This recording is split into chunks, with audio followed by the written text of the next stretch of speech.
Breaking news చూస్తున్నాం. కర్ణాటక 25వ ముఖ్యమంత్రిగా DK Shivakumar ప్రమాణ స్వీకారానికి రంగం సిద్ధమైంది. ఇవాళ సాయంత్రం 4:05 బెంగళూరు లోక్ భవన్లో ఆయన ప్రమాణ స్వీకారం చేయనున్నారు.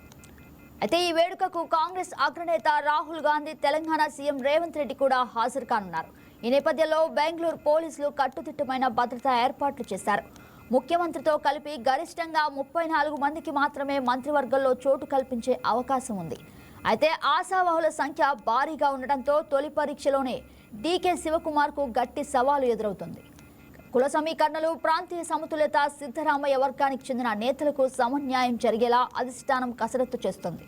ఈసారి ప్రభుత్వంలో ఒకటి కంటే ఎక్కువ డిప్యూటీ సీఎం పదవులు ఉండే అవకాశం ఉందనే ఊహాగానాలు వినిపిస్తున్నాయి.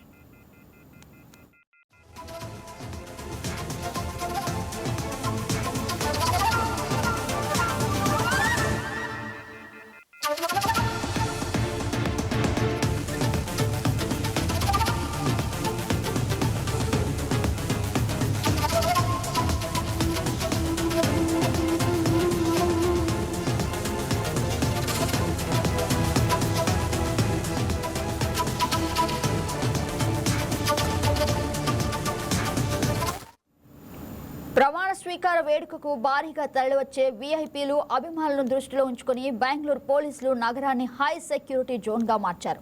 లోక్ భవన్ లాన్ బిలో ప్రత్యేక ఎల్ఈడి స్క్రీన్ను ఏర్పాటు చేసి కార్యక్రమాన్ని ప్రత్యక్ష ప్రసారం చేయనున్నారు. ప్రమాణ స్వీకారం ముగిసిన తర్వాత లోక్ భవన్ బ్యాంక్వెట్ హాల్లో సీఎం, మంత్రులు, గవర్నర్, ఇతర ప్రముఖులతో టీ పార్టీ ఉంటుంది. అనంతరం లోక్ భవన్ నుంచి విధాన సౌధ వరకు డీకే శివకుమార్ ఓపెన్ జీప్ ద్వారా భారీ రోడ్ షో నిర్వహించనున్నారు. ఈ నేపథ్యంలో పోలీసులు ఆ మార్గమంతా ప్రత్యేక భద్రతా వలయాన్ని ఏర్పాటు చేశారు.